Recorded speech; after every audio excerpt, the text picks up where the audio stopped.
ममता बनर्जी के राज्य वेस्ट बंगाल से लेकर केरला तक अब एक नया पॉलिटिकल और कॉन्स्टिट्यूशनल टग ऑफ वॉर शुरू हो गया है और इस बार मुद्दा है voter list revision. Calcutta high court ने थर्सडे को इलेक्शन कमीशन ऑफ इंडिया को सीधा सवाल कर दिया, आखिर 2025 में हो रहे स्पेशल इंटेंसिव रिवीजन का बेस 2002 का वोटर लिस्ट क्यों है। ये सवाल न सिर्फ बंगाल के लिए बल्कि पूरे देश के लिए इम्पोर्टेंट हो गया है, क्योंकि इलेक्शन कमीशन ऑफ इंडिया ने ये एक्सरसाइज 12 स्टेट्स और 3 यूनियन टेरिटरीज में एक साथ शुरू की है, इंक्लूडिंग वेस्ट बंगाल, केरला, तमिलनाडु और पुडुचेरी, जहां 2026 के मिड तक असेंबली इलेक्शंस एक्सपेक्टेड हैं। हाई कोर्ट के acting chief justice Sujay Paul और जस्टिस पार्था सारथी सेन की बेंच ने ईसीआई को ऑर्डर दिया कि वो 19 नवंबर तक एक डिटेल्ड एफिडेविट फाइल करें, जिसमें वो अपना स्टैंड क्लियर करेंगे। कोर्ट ने कहा, we want to understand the rationale behind using a 2-decade old list for a democratic exercise meant to ensure accuracy and fairness. ECI ने तुरंत अपना पहला डिफेंस दिया, the petition is not maintainable, और ये भी कहा कि सिमिलर मैटर सुप्रीम कोर्ट के सामने ऑलरेडी पेंडिंग है। लेकिन पिटीशनर्स का स्टैंड क्लियर था। उनके लॉयर सब्यसाची चट्टोपाध्याय ने कहा, we are not opposing the SIR process but the 2002 SIR list is a dead list and the exercise should be done based on 2025 data. उन्होंने एक और इम्पोर्टेंट बात रेज की, बूथ लेवल ऑफिसर्स जो ग्राउंड पे ये एन्यूमरेशन कर रहे हैं उन्हें एलिजली थ्रेट्स मिल रहे हैं। चट्टोपाध्याय ने कहा, BLOs are being threatened every day while conducting SIR. Several such incidents are occurring. Despite coming on the heels of Bihar, the situation in the two states is completely different. ECI की तरफ से advocate Anamika Pandey ने argue किया, the writ petition is not maintainable as the same issue is pending before the Supreme Court. उन्होंने ये भी point out किया कि ये एक्सरसाइज अनकॉन्स्टिट्यूशनल नहीं है, बल्कि सुप्रीम कोर्ट के बिहार केस के गाइडलाइंस के मुताबिक चल रही है। Advocate Rakesh Dwivedi appearing for ECI ने कहा, the supreme court has given several instructions on the SIR carried out in Bihar and the poll body is following them. The litigants can join that case if they wish. Dwivedi ने ये भी clarify किया that there is no problem with anyone registering his or her name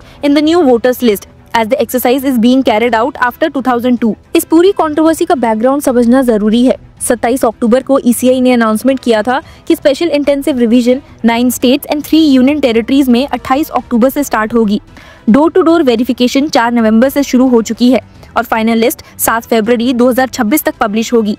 मतलब जब देश के कई हिस्सों में इलेक्शन का माहौल बन रहा है, तब ECI वोटर लिस्ट को प्यूरिफाई करने का काम कर रही है। एक एक्सरसाइज जो थियोरेटिकली ट्रांसपेरेंसी के लिए है, लेकिन प्रैक्टिकली कियोस क्रिएट कर रही है। केरला, तमिलनाडु एंड बंगाल जैसे स्टेट्स में इसे लेकर ऑपोजिशन ने पूरा फ्रंट खोल दिया है। केरला की लेफ्ट डेमोक्रेटिक फ्रंट गवर्नमेंट ने तो डिसाइड कर लिया है कि वो सुप्रीम कोर्ट तक जाएंगी। चीफ मिनिस्टर पिनराई विजयन ने एक ऑल पार्टी मीटिंग के बाद कहा, while a revised voter list is in place following the Lok Sabha elections last year, the move to implement a radical voter list revision based on the 2002 list is both unscientific and ill-intentioned। Vijayan के according जब एक valid updated voter list 2024 के Lok Sabha elections के time already exist करती है, तो 2002 के outdated data को यूज करना डेमोक्रेसी के खिलाफ है। उसी मीटिंग में कांग्रेस के लीडर और ऑपोजिशन लीडर VD सतीसन ने कहा, if the state government approaches the supreme court against the SIR, the opposition will implead in the matter. CPIM के स्टेट सेक्रेटरी MV गोविंदन ने भी कहा, the conduct of the SIR is anti constitutional and anti democratic. उन्होंने ये भी warn किया,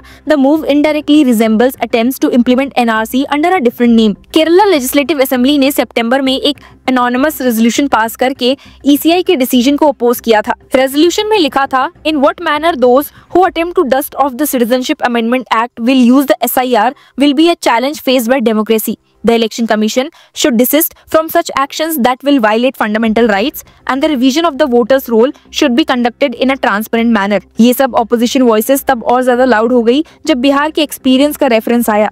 बिहार में ECI ने SIR कंप्लीट कर दिया था और 30 सितंबर को जब फाइनल लिस्ट पब्लिश हुई तो शॉकिंगली 47 लाख वोटर्स एक्सक्लूड हो गए। इसने पूरे पॉलिटिकल डिस्कोर्स को हिला दिया और मल्टीपल पिटीशंस सुप्रीम कोर्ट और हाई कोर्ट दोनों में फाइल हुई। पिटीशनर्स ने तब भी कहा कि एक्सरसाइज से एलिजिबल वोटर्स डिसएनफ्रेंचाइज हो रहे हैं। सुप्रीम कोर्ट ने 8 सितंबर को ECI को ऑर्डर दिया कि आधार को भी वैलिड ID प्रूफ माना जाए। इनिशियली ECI ने आधार को 11 लिस्टेड डॉक्यूमेंट्स में इंक्लूड नहीं किया था, जिस पर कोर्ट ने रिमार्क किया, it is absurd to exclude the most widely held form of identification. और अब जब वेस्ट बंगाल में भी वही पैटर्न रिपीट हो रहा है, तो नेचुरली पॉलिटिकल और लीगल एंजाइटी दोनों जगह हाई है। बंगाल के पिटीशनर्स का कहना है, we only seek that the revision reflects the present demographic and civic reality। Using 2002 data is like trying to see the 2026 elections through the lens of a 2-decade-old India. उन्होंने ये भी क्लेम किया कि BLOs के लिए ground situation tensed है और security urgently required है। ECI के डिफेंडर्स कहते हैं कि ये एक क्लीन अप ऑपरेशन है। उनका कहना है कि 2002 के लिस्ट को बेस इसलिए बनाया गया क्योंकि वो एक न्यूट्रल बेसलाइन था जहां डुप्लीकेशन और घोस्ट एंट्रीज कंपैरेटिवली कम थी। ECI के एक सीनियर ऑफिशियल ने मीडिया को ऑफ द रिकॉर्ड कहा है, the purpose is to ensure that deceased, duplicate and undocumented entries are weeded out. Every genuine voter will continue to have an opportunity to verify और register. लेकिन opposition states इस explanation से satisfied नहीं है। तमिलनाडु की ruling DMK ने भी supreme court को अप्रोच किया है, claiming that the move is a constitutional overreach. DMK का आर्ग्यूमेंट है कि SIR से लार्ज स्केल डिसएनफ्रेंचाइजमेंट हो सकता है, specially marginalise communities, migrant labourers और वुमेन वोटर्स के बीच में। लीगल एक्सपर्ट्स भी इस डिबेट में डिवाइडेड हैं। कुछ कॉन्स्टिट्यूशनल लॉयर्स कहते हैं कि आर्टिकल 324 ECI को प्लेनरी पावर्स देता है इलेक्टोरल रोल्स मेंटेन करने के लिए, जबकि दूसरों का मानना है कि ट्रांसपेरेंसी और प्रोपोर्शनैलिटी के बिना ये पावर मिसयूज हो सकती है। पॉलिटिकल लेवल पर भी रिएक्शंस बहुत ज्यादा शार्प हैं। तृणमूल कांग्रेस ने ये स्टेप को दिल्ली ड्रिवन इंटरफेरेंस बताया है। TMC के एक सीनियर लीडर ने कहा, Bengal does not need a ghost list from 2002। This is an attempt to reset the voter base before 2026। BJP का स्टैंड एक्सपेक्टेडली अपोजिट है। उन्होंने ECI के मूव को नेसेसरी ऑडिट कहा। एक बीजेपी स्पोक्सपर्सन का कहना है, a clean electoral roll is the foundation of fair elections. Opposition's fear shows their insecurity. Ground पे BLOs और सिटीजंस के लिए कंफ्यूजन और एंजाइटी दोनों बढ़ रही हैं।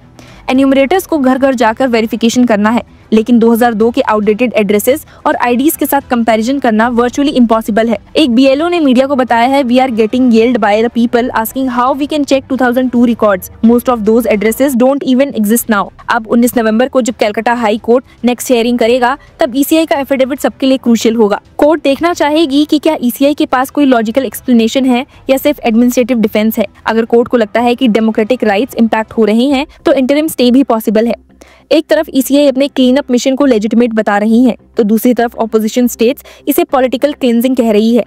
बिटवीन दीज नैरेटिव्स असली सवाल यही है कि क्या इंडिया 2026 के इलेक्शंस में एक फेयर और अपडेटेड वोटर लिस्ट के साथ जाएगा, या फिर ये रिवीजन एक नया कॉन्स्टिट्यूशनल फ्लैश पॉइंट बन जाएगा जहां वोटर लिस्ट पे ही देश डिवाइड हो जाएगा। डेमोक्रेसी का बैकबोन इलेक्टोरल प्रोसेस है, और अगर उसके फाउंडेशन यानी वोटर लिस्ट पर ही सवाल उठने लग जाएं, तो कॉन्फिडेंस शेक हो सकता है। As professor Lahiri rightly summed up, the voter list is not just a register, it is the reflection of India's democratic soul. If that reflection becomes outdated, distorted और selective, the spirit of universal adult franchise itself comes under threat। फिलहाल सबकी नजर अब Calcutta high court पर है और उस affidavit पर जो 19 नवंबर को election commission of India file करेगी। उस दिन डिसाइड होगा कि 2002 के डेड लिस्ट का युग खत्म होता है या डेमोक्रेसी अपने ही रिकॉर्ड पे अटक जाती है।